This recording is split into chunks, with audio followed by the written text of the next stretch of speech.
Sometimes we say, referencing our mural, that we especially honor the common wisdom of all the world's great religions. And there is considerable common wisdom, although there are also very major differences. Here's one piece of common wisdom. We should live in the moment. Do not dwell in the past and do not dream of the future. Concentrate the mind on the present moment, said the Buddha. And Buddhism does have the most developed technologies to help people do that. Never let the future disturb you. You will meet it, if you have to, with the same weapons of reason which today arm you against the present, said Marcus Aurelius, ancient Greece. In dwelling, live close to the ground. In thinking, keep to the simple. In conflict, be fair and generous. In governing, don't try to control. In work, do what you enjoy. In family life, be completely present. That's Lao Tse's prescription for the good life from ancient China. And Jesus told his companions, don't worry at all about tomorrow. Tomorrow can take care of itself. Today's troubles are enough for today. From India comes a Sanskrit invocation, which is in our hymnal and is a favorite of you youth.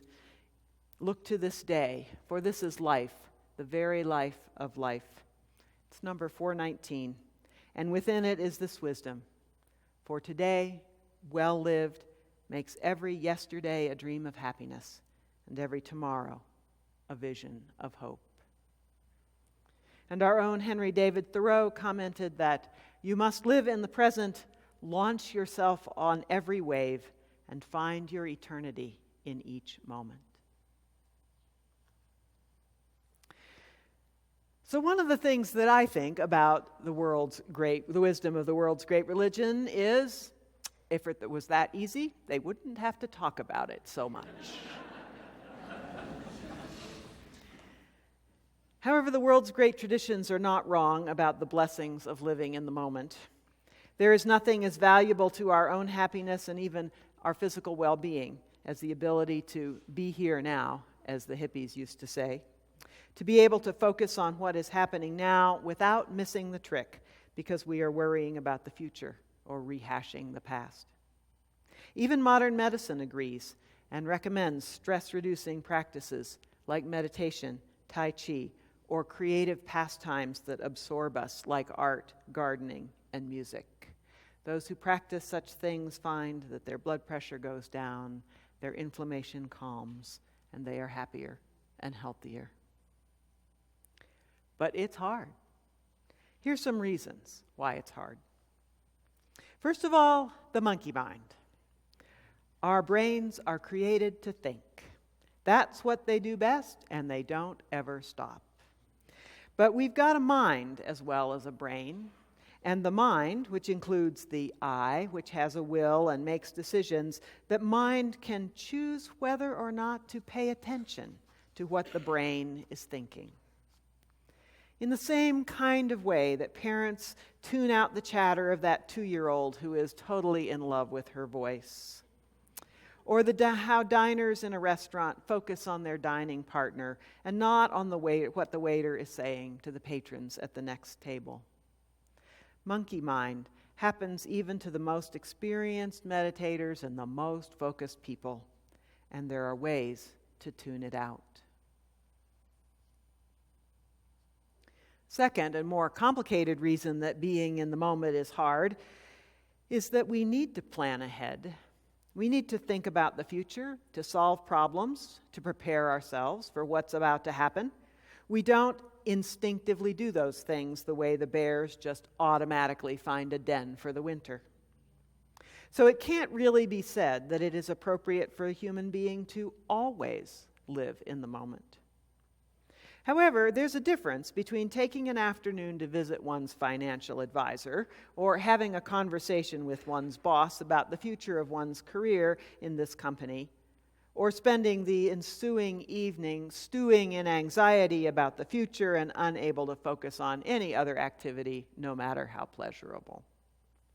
The difference has to do with how productive we're being. Getting new information is usually productive. Stewing is not usually productive. And also whether we're in control of our attention or not. Stewing, by definition, is out of control. In the same way, it is one thing to enjoy going over family picture albums or remembering good times with friends or even giving a careful look at an old mistake so as to understand why it happened. It's something else entirely to find yourself seething and longing for the good old days, or here's that word again, stewing over events or actions that can't be changed now. When you find yourself in the past or in the future, ask yourself, is this productive? Am I enjoying this? Is my mind, my eye, controlling my attention, or have I been captured by my brain? Finally, we inheritors of the Puritan traditions are especially prone, whatever our current religious beliefs, to believe that our lives only have value because of what we do, and that if we are not doing, we have no real right to be. And since we can't be doing all the time, we turn to stewing, churning, worrying, and regretting. This kind of doing legitimizes the thought that our life is pernicious. It is damaging to us. We do have a right and a need just to be. You are a child of the universe, here to experience this beautiful world and give witness to it. You have a right to be happy, to be content, to just sit and enjoy the present moment. You don't have to be doing all the time. And even when you're earning your bread or caring for your children or making the world a better place, you will be happier and healthier if you are simply present to the moment. The demonstrator who's enjoying the sunshine and the energy of the demonstration is happier and healthier than the one who is stewing in fury about life's injustices. The parent who is focused on the details of cooking is happier and healthier than the one who is stirring but rehearsing yet again what she wished she had said to her boss that morning. You get the idea. So, exactly how do we learn to use our minds, to ignore our always thinking brains, to be present to the day's tasks, and to convince ourselves that we do have a right to simply be? Well, the gold standard is that practice of mindfulness meditation that we did this morning. Setting aside a few minutes, really 10 to 15 minutes a day will do, every day, to do nothing except just be, and to practice not paying attention to the streams of thoughts and worries and nostalgias which our oh so fertile minds produce for us. Giving ourselves that time is in itself the cure to I'm only worthy if I'm doing something. That pernicious after effect of a theology that I think I can say none of us believe in. And it's been shown with the magic of MRIs that even 10 minutes of a daily meditation practice starts to change the brain and body in good directions. But besides that 10 minutes, or if you just can't stand to do it, here's some practices that also help. Practice what the Buddhist monk Thich Nhat Hanh calls doing the dishes to do the dishes. That is, whatever the chore of your days, making the bed, cleaning the garage, hanging out the laundry, just do that. Focus on the task, not on your thoughts, not on yesterday or tomorrow. Find things to enjoy and appreciate about what you're doing. Warm water, crisp fabrics, sunshine, order. Notice your hands and your body and what they're doing. Notice your breathing and how it speeds and slows as you exert yourself. And when you find yourself planning the next meal or feeling angry with someone, just tell yourself that that can wait until after the garage is clean. But right now, you're just cleaning the garage.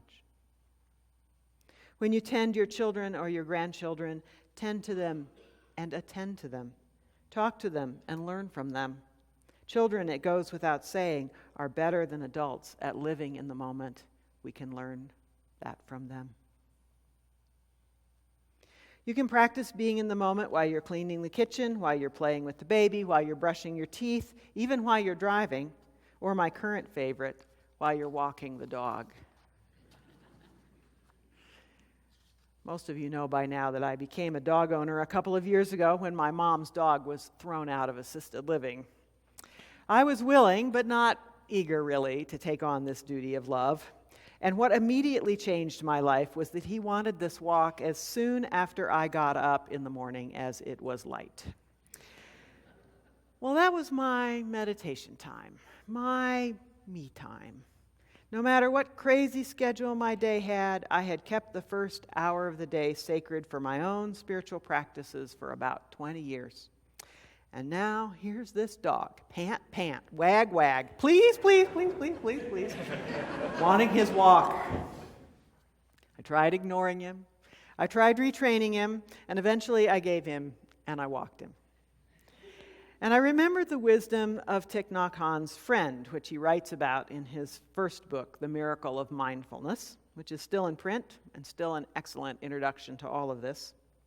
That friend, father of a young child and a new baby, and a husband and a worker, told his teacher that he had tried carving up his day into work time and child time and help with the baby time and wife time, and then he was resentful that there was no time for him until he came to a realization.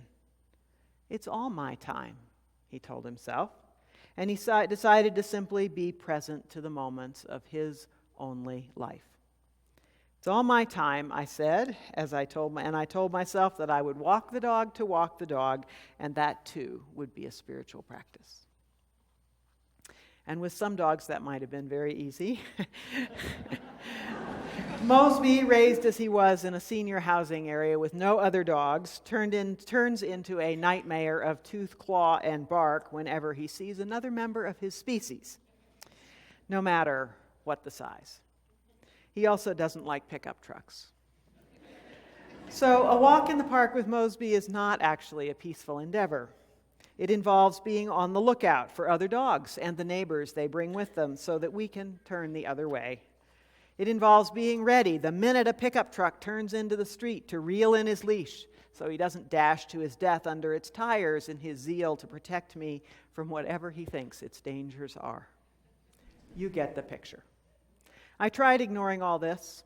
Retraining him has actually gotten far enough that about half the time we see other dogs, we can stay in their sight as long as copious treats are available and the dog and the owner do not approach.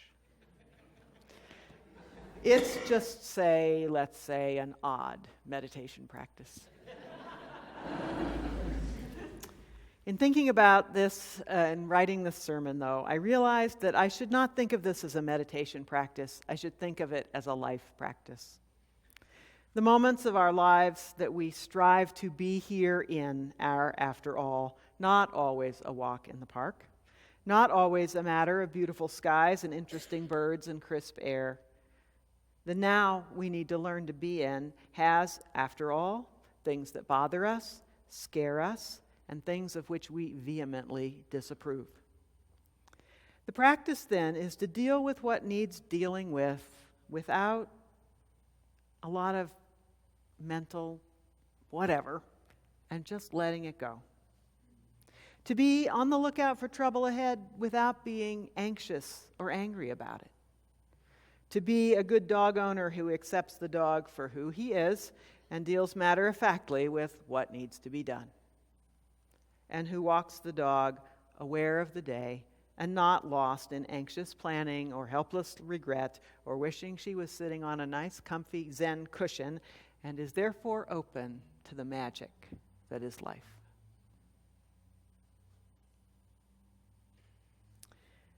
Finally, in our quest to be better at being present in the moment, it's good to notice the places in our life that's just not easy. To notice the places in our life that it is easy. We become absorbed in creating art, perhaps, or in a sport, or in listening to music. because listening to music is so powerful. We've had Peter Mayer with us to help with this service, and he's going to sing us one last song about that being, doing thing. It's not the one that's listed in your program. It turned out he had a better one called The Rainbow. So let's enjoy it together.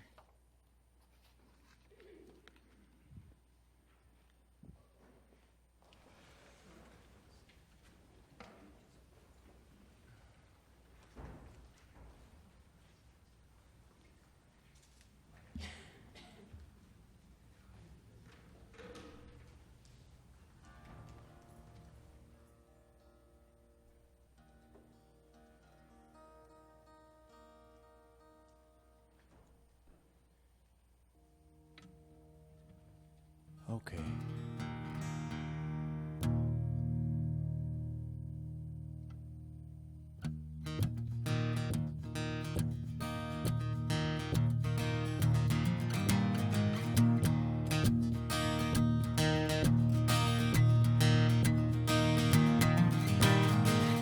Up and down the countryside, underneath a lucky sky, whistling a foolish song, I've been walking madly on.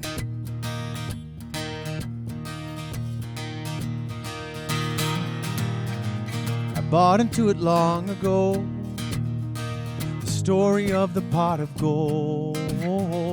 But lately in my troubled sleep, I'm haunted by another dream. I dream I reach the end of the journey I've been on, and all I finally find is a smiling leprechaun. So I ask a wee impatiently, tell me, have you seen a pot of gold? He says, have you seen the rainbow?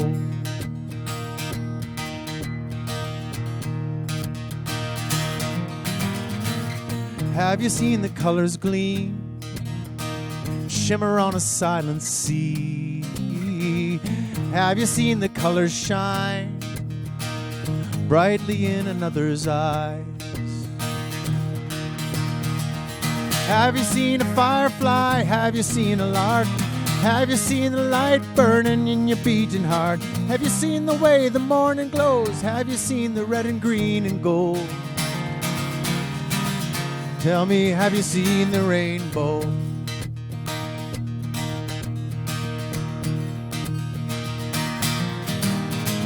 Hi, but diddly-di-dee-oo, diddly-di-dee, hi, but diddly-di-dee-oo, diddly-di-dee-oh, hi, but diddly-di-dee, diddly-di-dee, hi, but diddly-di-dee-oo, diddly-di-dee-oh.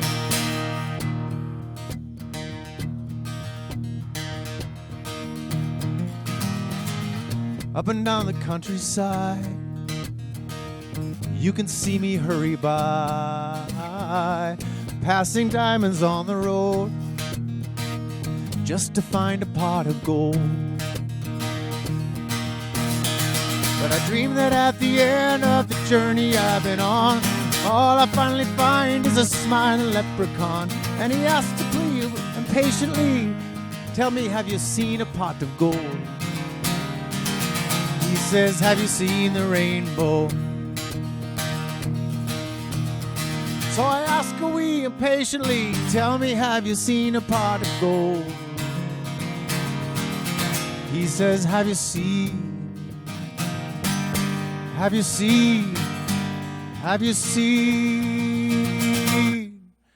the rainbow? Hey!